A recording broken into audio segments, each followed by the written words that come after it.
Welcome back. Today we're going to talk about ZAS. So the ZAS is the next one in line we'll go back to maybe the ZS10 Pro, to the ZSX, to the ZAX, and now the ZAS.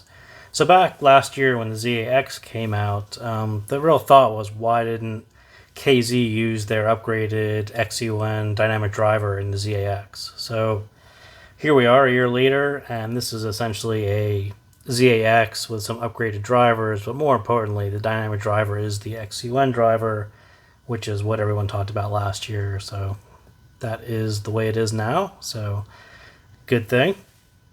So this was sent to me by Luck LZ store on AliExpress. If you look today, it's actually a little bit on sale. It's about $64 and $65 if you want a microphone. It does come with a set of bonus foams, and if you've never saw those before, it's a little pack of 4 foams that look like that. So it's actually a cool little package to have just in case you get yourself a blonde or some other earphone that has a really small nozzle or a weird fit. Foams are always pretty good to have on hand. So what does the ZAS look like up close and personal? It's quite nice. It says ZAS 1DD 7BA hybrid technology, which is what KZs typically say. And so not too chunky. It's kind of got a nicer build than last year's sets. They sort of rounded things off. They put a new back plate on it that looks like this as opposed to pure metal. But they kept the same, kind of short, thin nozzle, which is actually a pain, which is why I pointed out those foams, because it's actually kind of a pain to find tips that fit this properly and don't slip off. So I was actually using KZ's normal Starline tips in the flipped version, and that just gives me a better fit, but they tend to slide off easily. They're a little too big for this short nozzle, but that's what I was using. So this cable is not the stock cable. The stock cable is this guy right here, which is actually an upgraded version of the KZ stock cable. If you haven't looked at a KZ model in a long time, you'll not recognize this cable. It's not the old brown copper cable. This is kind of a nicer looking, I don't know if that's 4 or 8 cores. It's a bunch of cores. It's a bit thin, but nicer, much nicer hardware now. So what I'm actually using, what I use to listen to this, is actually a 12 core pure silver. So when you look at the two, you can kind of get an idea of, this is 12 cores of pure silver, which is about 12 cores of your Limpid or Litz PS. It's that same thinner pure silver cable. And this, of course, is the KZ cable. So yeah, kind of a difference. Thicker cables don't really bother me, and this cable fits with this sound quite well. The rest of the box is kind of straight up KZ, left and right, stuff underneath, so nothing too crazy down there. So when we get into it, so the number one question has to be, I have a ZAX, and should I upgrade to the ZAS? And the very short answer is probably not. And the only reason I say that is because if you enjoyed a set like the ZAX, which is actually quite balanced, and it has a bunch of bass, it's got nice mids, and it's got some nice treble, the ZAS threw on this huge level of bass, and it's quite different. It's not like they took the ZAX and refined it, they changed it. And we can kind of see a little bit, at least on the graph here, what that looks like. Let me get my wire out of the way. So ZAS, you can kind of see this is ZSX and ZAX, and this was very much a house KZ style graph. Lots of KZs all follow the same curve. They all kind of overlap, and that's kind of a typical KZ thing to do when you go back at some of the previous models. So what ZAS did was, let's put in the XUN driver, and let's turn up the bass a lot. There's a lot of bass there. It's kind of crazy how much bass it can do. And that's fine, but that's not what ZAX people tended to buy the ZAX for and enjoy it for. if you own one and say, oh, it's lacking bass and I could use about twice as much bass, that's what the ZAS is. And so it's for those people. But if you have a ZAX, I wouldn't necessarily jump on the ZAS because it's a little different. So added a bunch here and took off a bunch in kind of the upper range. So I think this works out a little better than this does because this brought down that treble level, which some people tend to complain about anyway, whereas this added a bunch of bass that no one was really complaining about. So short answer is, unless you like a ton of bass, I would wait for the next one. But so is the ZAX an upgrade? Maybe if you want tons of bass, but mostly not really. So as I said, the bass is the new driver. It actually does have better quality, dynamic driver, but the level is just kind of cranked a little too high on this guy. So the mids, I think the ZAX did a better job on the mids, and I'll kind of get into that in a little bit. But I think generally they're just a little bit warmer and smoother. Treble, I will kind of go with the ZAS. I think it follows in line of refinement from the ZSX to the ZAX to the ZAS. I think every one of those models, the treble tended to get a little better. It moved away from that highly metallic KZ sound to something that's more reasonable and normal and organic, if you can go that way on BA treble. So yeah, I do think that their new black drivers have been a incremental refinement across the board, across those models, and I don't think the ZAS changed that. So hopefully they continue that path while, maybe turning the bass down by 30% or so. So like I said, the wacky thing about the ZAS is it's very much a bass headset out of the box. Plug it into your phone, use the stock tips, stock cable, all that. It is a lot of bass, and it's kind of weird. It feels like it's all the bass and some treble. The mids are set back, and the treble sounds a bit out of place because the bass is so big. So I'm not going to review it like that. That's kind of, I don't really listen to it like that. It definitely can go that way. If you want to read what that sounds like, Cappuccino's review on Head-Fi pretty much nailed that stock experience out of the box. Plug it in. I think he nailed that review, so I'll post a link to it. But that is not how I listen to it. I definitely turned down the bass so you could actually hear the mids and bring them more forward. So in the process of doing that, you turn the bass down a little bit, and the first thing you end up with is this less boomy version. The mids are a little better because they're a little clearer because there's not as much bass, but the treble is flat and dull. So going back to this little area down here where they brought it down a little bit. So if you're used to a KZ boosted treble, this is going to sound a bit flat and a bit dull for you. So for me, there was this intermediate dull period where I brought down the bass, which made it sound better, but it wasn't really exciting. It wasn't energetic. It wasn't engaging. So kind of moved on from there, but do be aware that you can end up in that dull zone. So if you can get the bass down enough and boost up the mids and the treble a little bit, you end up with this very mid-centric, almost balanced version of the ZAS, which was my favorite. That's the zone that I kind of worked for me. So drop the bass back a bit, the treble wakes up, and they both complement the mids. And you kind of have to listen to it and play with the EQ and get it into this zone is how I called it. And it sounds quite good, but there's no easy way to do it. If you're a cable believer, there is a reason why this is a pure silver cable. That's not an accident. I didn't pick it up. It's the one that kind of gets me in the zone. Very wide tips. Same reason, because they cut the bass a little bit, open up the mids, give that a little more emphasis, and the whole thing wakes up when you get everything right. And the same thing on the source.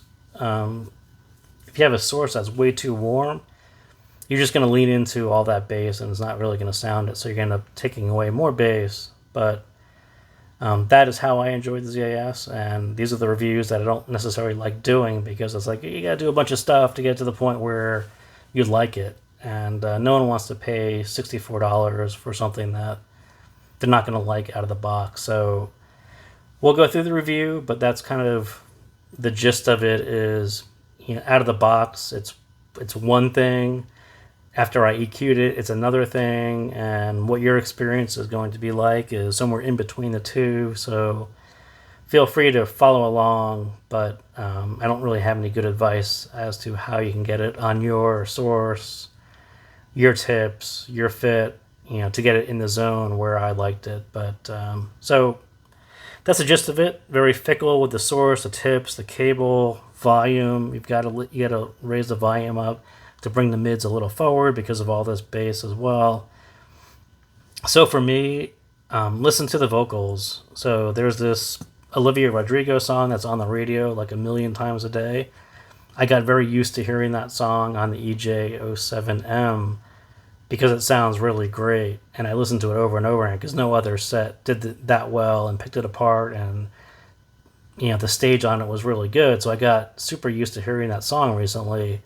So I used that song just to get those vocals to be as engaging and forward and detailed, to get away from that dull zone where it's all flat and dark. But the gist of it is you got to pick a song that moves you, that really well, and you can make adjustments to bring it to the point where you like it.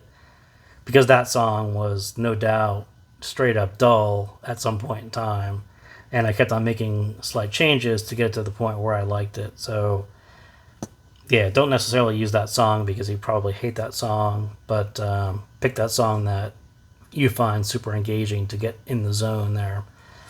So the sound, like I said, Basshead, dull, or mid, pick one, but all of them tend to have some big bass. The bass is going to range from a bit too much to way too much, depending on how much you EQ it. And you'll either see that as an improvement to the ZAX with the XUN driver, or you're going to say the XUN driver really needs to be paired differently or tuned differently with this new set of BAs.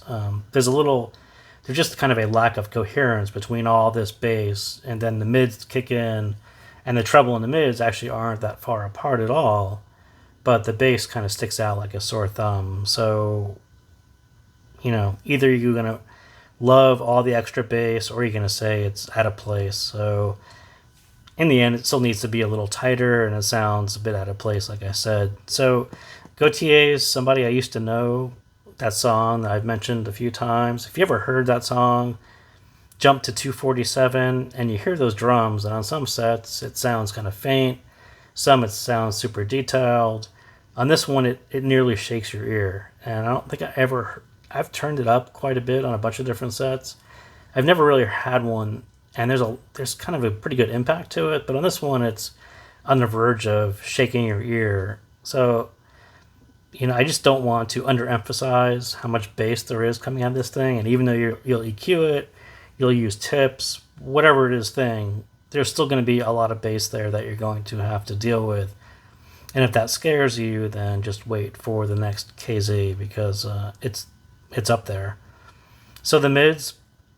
So after you turn down the bass, there's some nice forward, clear, cool vocals. And the cool vocals was kind of messing with me, because you would think that there's going to be nice, warm, smooth vocals, and they're not. And I think they tuned them that way just to cut through all the bass. There's very much a cool, sharper edge to the mids that I wasn't expecting, and I don't think exists on the ZAX in this form. So it's kind of strange. It doesn't really come across as organic. It kind of comes across as something they did to counteract all the bass, but who knows what they were thinking. But it's got an odd sound to it. If you're familiar with Dua Lipa's voice, she's down here. Her voice has that upper, sharper sound to it. That's pretty much what the mids sound like on the ZAS. They very much take on that tonality. So, but not too bad. I mean, if you get a male voice that goes down quite low, Justin Bieber's Lonely, those first couple lines where his voice goes down quite low, the bass does stay in control. It's not like his voice, gets sucked into the bass all that much. It goes as low as it should. It sounds about right. So I think those lower mids, pretty good. I wouldn't call them super boomy at all, especially after you EQ it down, and it does pick up some warmth. But then as you move up into the mids, you sort of lose that low end. And Selena Gomez's voice, Lose You to Love Me. So 48 seconds, her voice is sort of missing that whole lower bit. It's kind of just the upper bit is kind of odd. There should be some warmth to it. Should be some bottom to it, some body to it. There's just something missing to it. But at the same time, that piano, those lower points on the piano are shaking your ears. So a lot of the tracks on the ZAS kind of have that same dichotomy where the bass is, shaking your ears, but then the mids are kind of cooler and drier and cutting through all that bass. So yeah, it's kind of a less than organic sound, maybe a forced tuning to get around some things there, but yeah, kind of odd. So I was expecting a little more resolution, new BAs. Not sure that's really any different than the ZAX, and not so organic. And yeah, strictly on the mids, it's definitely more of a side grade. It's kind of hard to point at, after you've EQ'd it or you listen to it with so much bass, it's really hard to point to an improvement in the mids over the ZAX from what you're actually hearing, no matter what you did to it. So yeah, so like I said, Dua Lipa's voice kind of hits you in the right spot. The opening strings, sharp. Her voice matches that tonality forward and cuts through the big bass. So yeah, generally those types of voices sounded better. Those kind of tracks actually sounded better. Anything that went into too much bass, was just a little bit too much for me anyway. So that is that. On the treble, so like I said, the treble is actually pretty good. I think it's definitely a slight upgrade over the ZAX, and I think it's simply because I think they changed the driver a bit and they turned it down a little bit. So for those of you who are always mad that KZ did these huge V shapes with big treble boost, the ZAS actually went the other way and dialed it back a little bit. So, and it plays better with the mids, and there's a slower, if you look kind of carefully, it rises not quite as much as the ZAX and the ZSX, and it rises a little bit early. I think it's just a more general rise in general in those upper mids, and I think that in those lower treble upper mids, I think that actually works pretty well. And especially if you listen to it at higher volumes, there's a lot less shoutiness than you're expecting out of a KZ. So yeah, I think it's quite nice. But again, on that dull side, if you don't do something about it, if you don't have wider tips or EQ, it may lack some of that KZ energy that you're used to.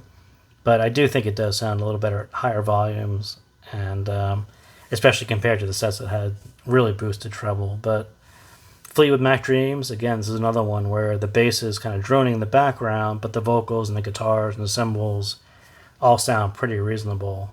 But yeah, you just got to get over all this bass that's going on in the background that doesn't really do it any favors. So stage, you're almost kind of back in the same problem. It varies by the track and how much bass there is, but there's actually pretty good width and there's some depth. But the vocals can sound a little bit pushed back, and some tracks will sound very between the ears. I think it's just all that bass. If you get used to very clean or cleaner mids, and then you hear something with all this bass clouding up the mids, I think it tends to close in the sound quite a bit. So definitely need some height as well. But yeah, not really. All that bass is just going to kind of mess with the staging and the imaging. So not the best. I think I would definitely go ZAX on that. And definitely needs a little more height as well. Got 7 BA, should have been a little more height to it than there actually is. So that's about it. That is a long take on the ZAS. That is a lot of things to talk about, considering, out of the box, it's kind of something I didn't really like all that much. But as a KZ fan, I do happen to like it quite a bit, but I just fear someone buying it, plugging it in, and just hearing nothing but bass, and that's not going to be a great experience. So again, I would hesitate and say if you're a ZAX fan, definitely hold on for the next one. If this is going to be your first, not flagship, but just under the flagship KZ, I would probably still wait for the next one for something more balanced. So again, thank you guys for tuning in, and I will see you next time.